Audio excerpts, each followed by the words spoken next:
Sip and Spill podcast. My name is Liana. I'm Nikki. And I'm Josie. And we're the Down South Divas.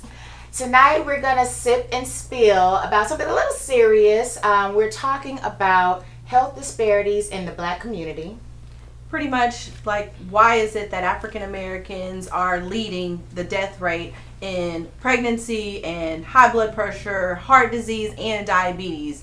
Like, even though we have the same income, the same education, and the same insurance. And the part that gets me, too often we always saying that something is wrong or something's not right, and they just kind of dismiss it like, oh, you'll be fine, and I don't think that's right. Right.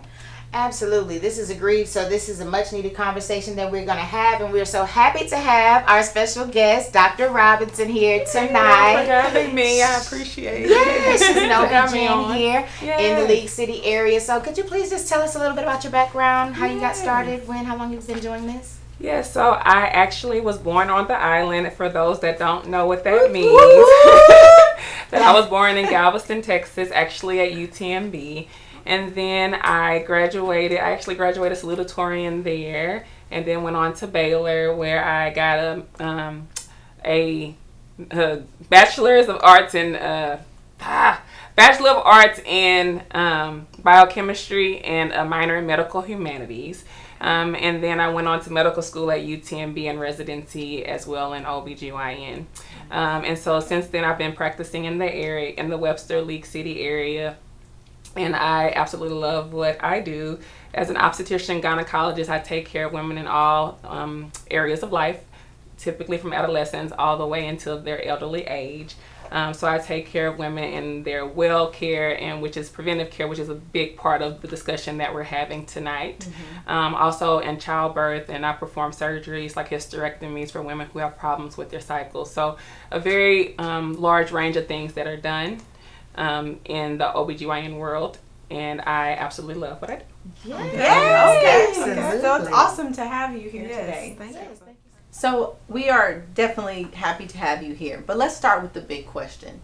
Why is it, do you feel that African Americans are dying at such a higher rate when it comes to pregnancy and childbirth and heart disease and stroke? So a lot of it, unfortunately, has to do with our history, and it's hard to have a discussion about, but there is something called systemic racism or implicit bias.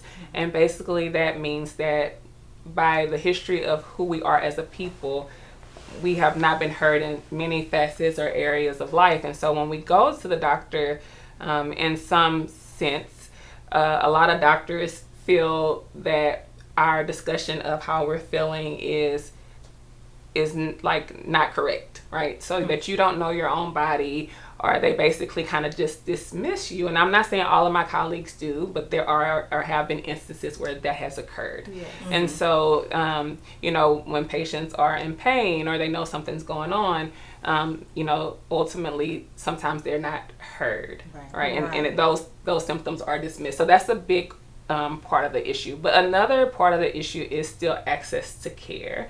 And then when it comes to maternity health and death in childbirth, a lot of that comes from the same thing not being heard, but also access to care. So there's something called maternity deserts, meaning there are a lot of places or a lot of counties, especially in Texas, some rural Texas, and I know Georgia is one of them as well, where they don't have a labor and delivery. And so patients are having to drive 30, 40 minutes to get where they need to go. And so that's a big part of in childbirth, and we talk about hypertension. There's something called preeclampsia, right? Okay. So preeclampsia is where you have high blood pressure in pregnancy, ultimately can lead to seizures. It has a lot of implications for the delivery process.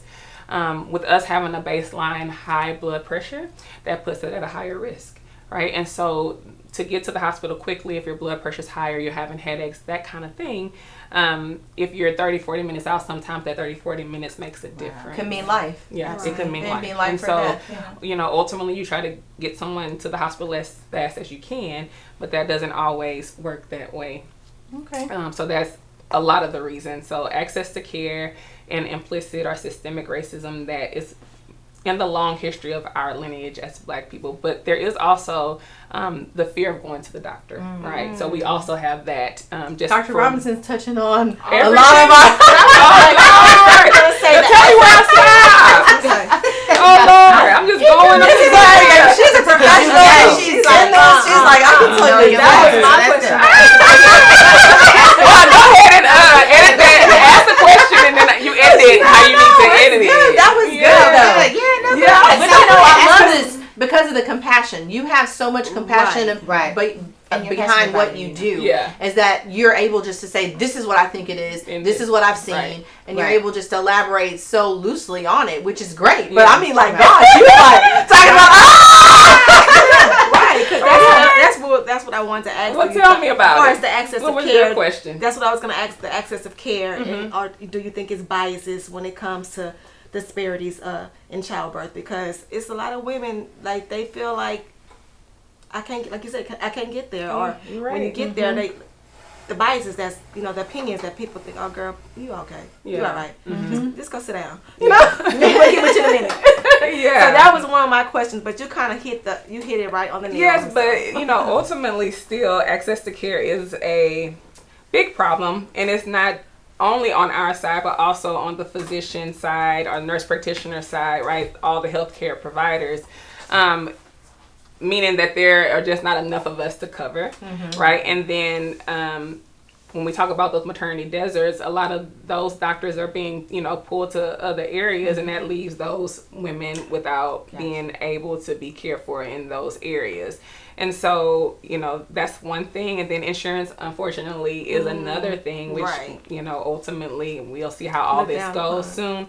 But access to care based on insurance is a very important thing to talk about. And quality. Yeah, and quality, right. So, you know, I hate that I can't see everyone, but it really hurts my heart when I can't. And so I try to fit people in where I can. Right. But, you know, some of it is beyond my control, right? Because I work for a university. But there are people who have Medicaid, because, you know, Texas has programs to help parents get through the pregnancy process. So we have access to care for the birth, right? Because the children are the future. So they do have those programs, and I just pray that they continue to fund it. Yeah. Because if we're already having higher death rates and higher rates of diabetes and hypertension, only imagine what any it's health be. care. So with that being said, on that note, so we have these programs in place, right? Have you, in your professional position or as a patient yourself, seen bias with your own eyes, or have gone through it yourself? Yeah, I have seen it with my my own eyes, more so in conversation, but because everybody around me knows I don't play about patient care, so they don't even really try it when I'm there. But, you know, I may come on sometimes and feel like things could have been managed different. Right. Definitely, I'm not perfect. You know, ultimately, as humans, I mean, people think that doctors are superhuman, but unfortunately, you know, mistakes do happen or errors do happen. But sometimes people are less likely to pay attention to some of those things, depending, unfortunately, on the person. So, yeah. That is exactly, and I'm just saying, because, and the reason why I brought that up in that instance, because we talked about, you know, Medicaid and that type of thing. Is it sometimes those clients more so than the private? It is, unfortunately, because we talked about implicit bias. They already have a preconceived notion in their mind of how this person is going to be. Now, I've had people actually, you know, have the heart and compassion to find out where that kind of comes from as to how the patient got to that part. But sometimes even when they first walk in the door, depending on what they may have on or, you know, something in their chart, you've already made a bias. And that's not even just African American people. That's people of different socioeconomic classes, right? And also, you know, you may perceive that because someone has money that they have taken care of themselves, but truly they have underlying issues as well. So it goes across all of the And I actually want to point out something, because something happened to my goddaughter. she chose to go to a private doctor. She's African American. She wanted to have an African American doctor that she felt that they understood the health disparities. Yes. And I just want to point out that the biases isn't just within other races. That's the true. biases can be within our That's so own true. ethnicity. Yeah. And I will tell you, her baby could have possibly died, and she could have too, because during her delivery, he waited so long. He came in, saw her, and he left. I don't know if he went on vacation for 3 hours or what, but the nurse kept paging, and that L&D nurse was trying her best.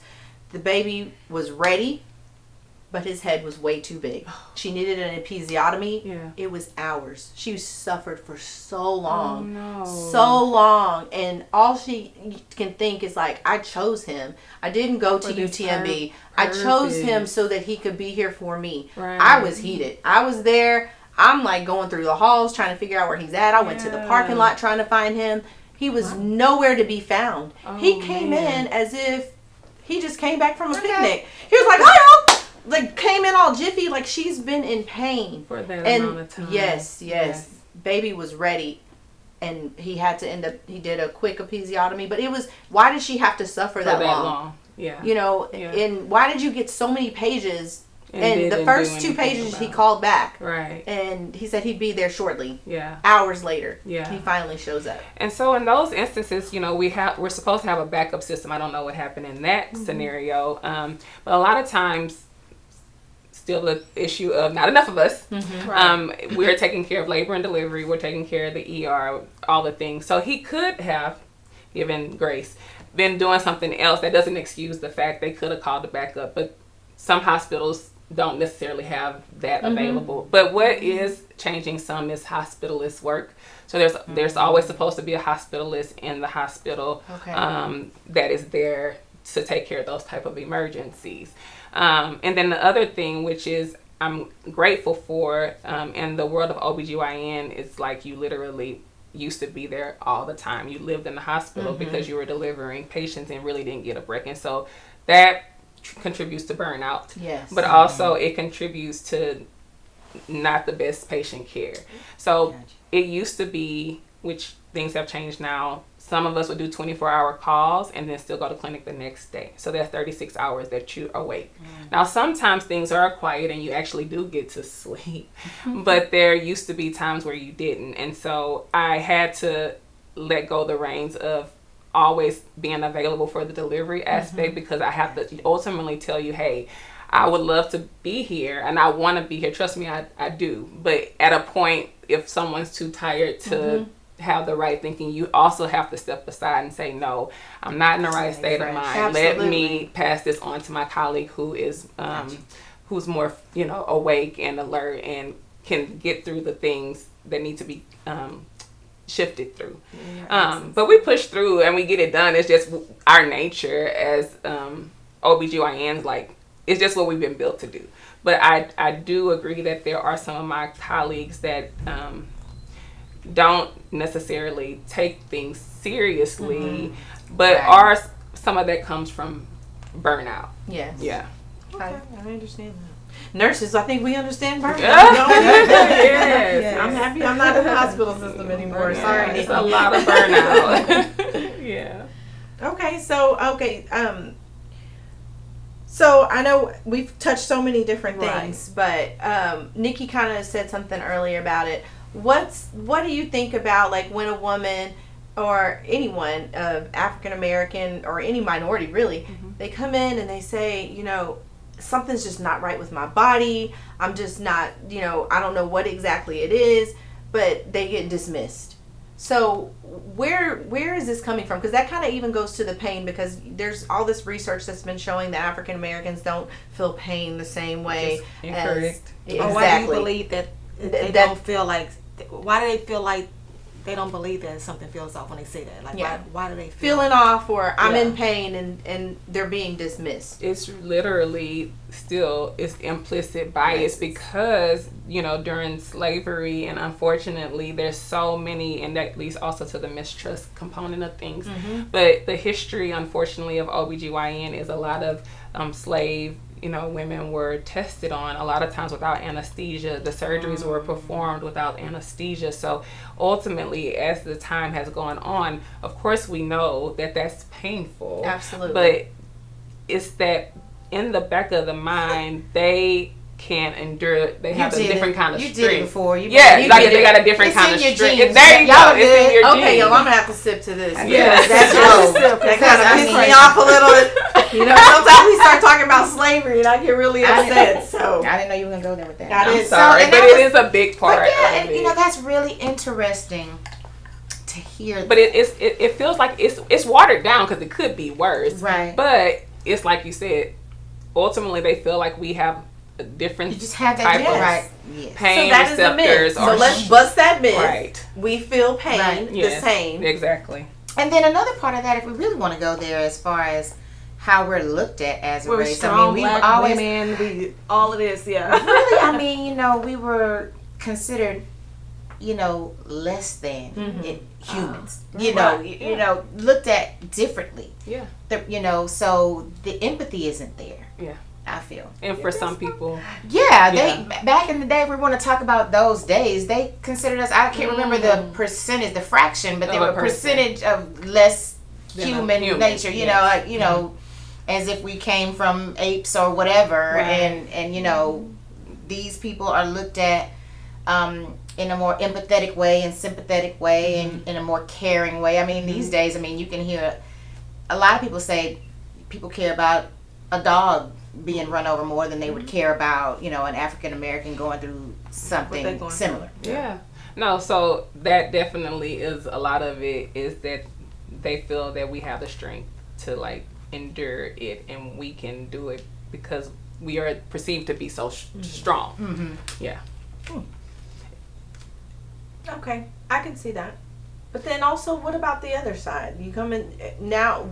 Are we drug seekers? Is that why you don't want, because of your perceived bias that we're seeking drugs, and that's why you don't want to give us pain medication? So it's kind of like a double-edged sword there. Like we either don't need the pain meds, or you don't need the pain meds because you're a seeker, or you don't need the pain meds because you can endure the pain. So it's kind of like we can't get it. We can't get help anyway. What's happening here? Yeah. And a lot of that, sickle cell crises, yes. Right? A lot of African American people deal with that. Our patients deal with that. And so the perception, could you just imagine the sheer amount of pain of a sickle cell going through your blood vessels and getting stuck somewhere and causing so much pain, and then someone not believing that your pain is real. So that is a very hard pill to swallow.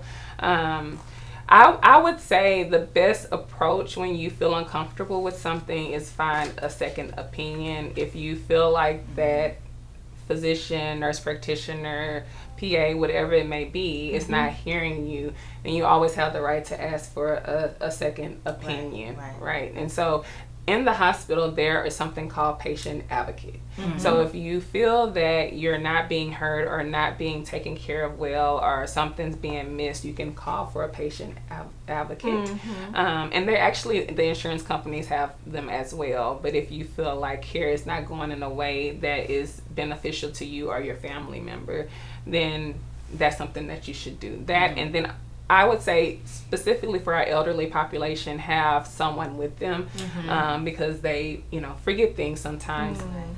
But ultimately, just to have someone to hold people accountable. I guess I need to say, there's been times where I've had family members having procedures, and I don't throw around the doctor card, and they typically don't either. But if you could see the drastic difference that it is when a doctor, they know that they have someone in medicine in the family. It could be a nurse, it could be a PA, it could be an MP, it could be a doctor. But if they know that they have someone in their corner that knows something about medicine, it's a completely totally different experience. And I've experienced that over time, and my dad's done it.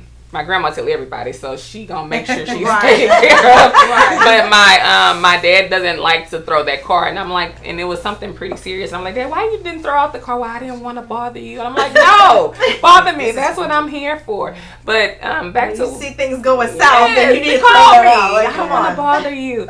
But that goes back to like in labor and delivery, and your description of what that doctor did, it was a very unfortunate situation. Sometimes I'll start in what we call an induction, where I either help someone go into labor because they want to be, go into labor, or they need to be delivered because of a medical issue like diabetes, high blood pressure, or something with the baby, right? It is very hard for me to leave patients. Like, I cannot do it. And I can't. If I started it, I have to kind of finish it. But the good part is that we have a night call system now. So I am the hospitalist during the day, really, and I'm not doing clinic at the same time. So luckily we're in a model where the group takes the day, like basically call as a hospitalist, and we usually have a backup doctor in clinic. So if something happens that's really significant, someone will come from clinic, because ultimately they have to wait for something that's that emergent, which is rare. But then we have a night call system. So really, I'm only taking care of the patients that, I'm there. If he needs something or she needs something, I'm there. But the patient that I started the induction, I try to stay to the end, because it's in me. Like, I can't. And that can it's be my a long time, depending on. But it's a compassion in me that I feel like I'm abandoning you, and ultimately, especially for patients that come to me for a specific reason, either they saw someone and they weren't heard, or they know someone that knows somebody, that knows somebody. It's like, or they're high risk and they know that they want you because they trust you. Right. I totally understand that, and that's great, especially being you're in a large hospital system. So it's great that you have that. But like you said, in those rural areas, they don't have that. So you can see how someone high risk or something going south, it can go south really fast. Yes. So and unfortunately, that's how things end up where they are now. Right. So. And you kind of just brushed up on the lack of education that they, some of these patients may have, and as far as mistrust, and that's why they do call you, or if you have that person that's in the healthcare field, they call you and say, come with me, and they feel like they get better care, compared to somebody that really don't know. They actually kind of do, unfortunately. I wish it weren't that way, but it's like it's really a cycle, really. So I wouldn't say, like you said, it's not always someone of a different race that's treating us different. Sometimes it's us ourselves, and a lot of that, I think, does have to do with burnout. It's probably the biggest thing. And so people that typically are compassionate, because of burnout, they get a little more, I guess, hardened in a way on accident, and it's not on purpose. Now some, I pray, but there are some people in healthcare that probably should not be in healthcare. That's a problem. But I don't understand. I'm like, can you pick something else? This is for you. But that's from the MAs all the way to the doctor. This is not all in between. And I hate that. I'm like, don't go into medicine, be it PA, nurse, doctor, MA, whatever, if you don't have the compassion for people. Don't look at it as a way to get a just to get check. money. Because that is another thing that fails us, because people, ultimately don't go in it for the right reasons. Yeah. That could be, that could be a lot to it, depending on, who we're considering that is the provider.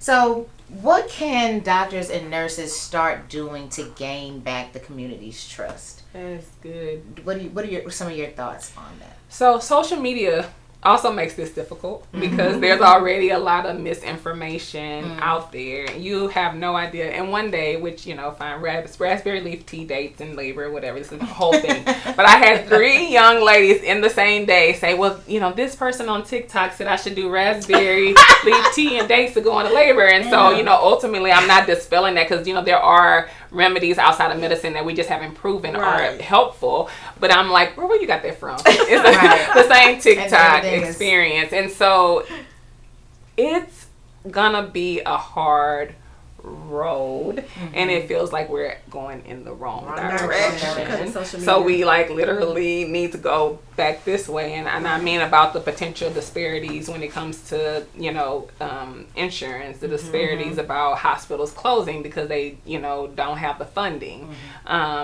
There's so many pieces to the puzzle that's going to make that very difficult. Now, there are places when you do your training annually where they are now starting to include training on bias. Yes, and it should be. We talk about fire extinguisher, fire safety, and if there's going to be a gunman Right. in here. Yeah. But what about Bias. So they actually have that where I work. They actually do have one of the training things is about implicit bias and culture sensitivity. So a lot of it is really learning about people and letting your guard down or your preconceived notion of how someone's gonna be, changing how you feel about just people in general. Remember that they are a person despite whatever is going on. You have to put that cap down. If you do have your own personal bias, you have to put that down before you step in the room. So actually, what was that, like the new civil rights movement that we did in like 21? When my friends was telling me different stuff that happened, I'm like, oh my God, there was things that I had never experienced. And I actually had a couple of friends that are in the healthcare field, physicians, assistants, and doctors have called me and said, you posted some things and I had to sit back and reevaluate self. It was like, I actually had biases, we all have them. And actually was putting it off on my patients that I had to pull back because it's like, you know what? Those are biases that has been affecting how I treat. And I mean, to me, acknowledging it, that's a big part of it. That is huge. If you can acknowledge it, then you can make a change. That is so that true. means that you have the desire to want to learn. Exactly. So I think that was huge back then. I just pray that continues, that all of us take a look at our own personal biases, not even just in healthcare, but how we even communicate with each other. Because I mean, right now it's so heated.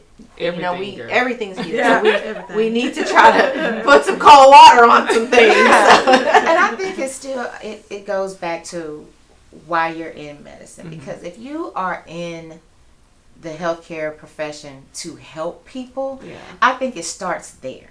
If you really have it in you, because then you have the compassion, then you have the empathy, then you can sympathize when someone's saying something is wrong, and you want to help them find out what that is. I believe like her, it's a lot of doctors still do that, and when you it's just finding the right one, and it's like, okay, well, if this is going on, call me if it continues. Let's, monitor it. Let's, do a test on this. I feel like that would bring back the trust other than just dismissing everything as if nothing's wrong. And then I go home and then it's still stuff wrong. And it's like no one's listening. And then when something bad happens, it's like, now, if you would have listened, I've told you that X, Y, then this Z. would not have happened. So that's a very important point as well. And the other thing I would say is, because of lack thereof, as many of us, when it comes to other things like lab work, imaging studies, if you haven't heard from your doctor or someone within a week, call. Please call. And it's not, I'm pretty good about getting through my results and stuff like that, but sometimes I'm on vacation, or sometimes the hospital's so crazy that I didn't have the chance to look at it. And so a lot of the results now are released to you immediately. And I it's a double-edged sword, especially when it comes to things like cancer, because it's like I don't even get a chance to break that news to patients anymore. They see it before I do.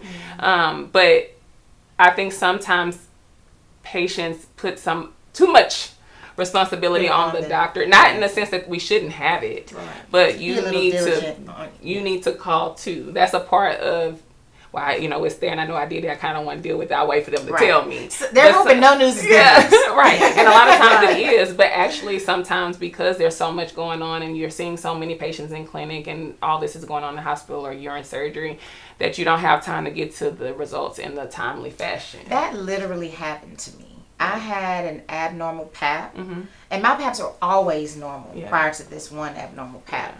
And because I never hear anything and there's never any issues, I didn't think anything into it. And then come to find out, my provider was on vacation. And she came back 3 months later. I was going to say, I can't handle it. Yeah. So we're supposed to have people covering our in-basket or when we're gone, which they do some, but ultimately because you have your own, you're trying to get through too, that it doesn't always happen that way. But that's unfortunate. So I was like, wait, because cervical cancer is awful and I don't want anyone to have to ever endure it.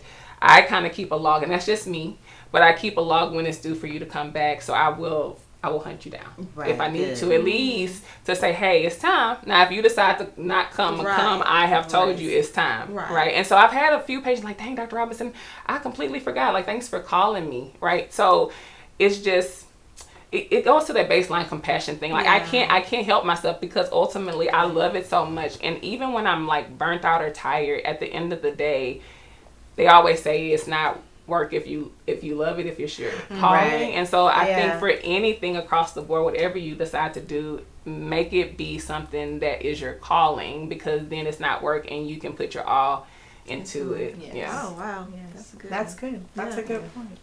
Okay. So I'm not going to read my question because you answered it. You did so well. We can just move on. I think, Liana, do you have something more? Or are we pretty much...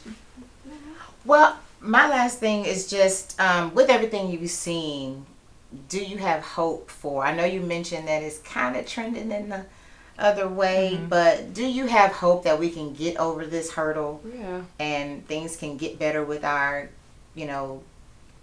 client and provider relationship? I think it can, but I think, patient, sorry. Yeah, so holding people accountable is a big thing. People have to want to change. People have to want to listen. Like you said, ultimately, if you can acknowledge where your bias stands, because we all have them. It doesn't matter what color, creed, religion, whatever. We all have biases because of how either we were raised or, what someone else said or however. But acknowledging your bias, sitting in that, and remembering that they're human. So people have to want to change. That's why I'm always on my soapbox. I try not to be on my soapbox, but ultimately, my goal is to maybe at least one person will hear me and decide that they are going to look into their biases and work to change. So that, and then voting. Voting is also important because we're going in the opposite direction. Let's go in the forward. And right now we are in these midterm elections. Go vote. Yes, absolutely. Go vote. And that's what I was going to ask. Like, what message do you want to put out there to our viewers that are listening in on us today? You have definitely the message. Yeah, you have to be active. It used to be, and I almost posted this today, but ultimately this is a group project, right? And typically there's someone in the group project that is doing a lot of the work, and you wind up getting the A, right? And somebody's slacking. Well, this ain't the time to be slacking. That's right. Right? So at this time, like, ultimately how you vote truly impacts your life, like, completely. So you ultimately have to get out there and vote, because us trying to get that A, it's not enough of us to get the A without y'all. We're going to wind up with the F, and I say F for the F word. Yes. All in the So please understand that let's vote for is actually going to reflect. Let's toast and sit. It's going to actually reflect. How you do. But it's not even just about the voting. It's more so people that aren't voting. So I need people that aren't voting or who don't traditionally vote to understand that this is very different from the past. Like, it's just completely different. So you have to speak up for yourself and vote. That's true. Yes. Yeah. So pay attention to done away with. Pay attention to what you're voting things for. That we have worked so hard for in the past are again undone. It's being undone. Yeah. So educate yourself. Don't go by what Fannie Mae said or whoever in your neighborhood said. Educate yourself on what you're actually voting for, because this is huge what's happening right now in healthcare. We have these health disparities out in African Americans. If you are not an African American and you don't want these health disparities coming into your culture, then you might want to take a look at what you're voting for, because it's big right now. But I'm super excited that you came here with us, Dr. Robinson. Thank you for keeping it real and reminding us that advocacy starts with awareness. Yes, awareness. So 100%. So to our listeners, So to our listeners, please make sure that you follow us on YouTube. Look at our other episodes and like and share. And thank you for tuning in. And if you don't have an OB-GYN, make sure you look up Dr. Robinson. Yes. Dr. Kimberly Robinson. Yes. She'll take good care of you. Yes. So tonight, the Divas are sipping on Stella Rosa Black.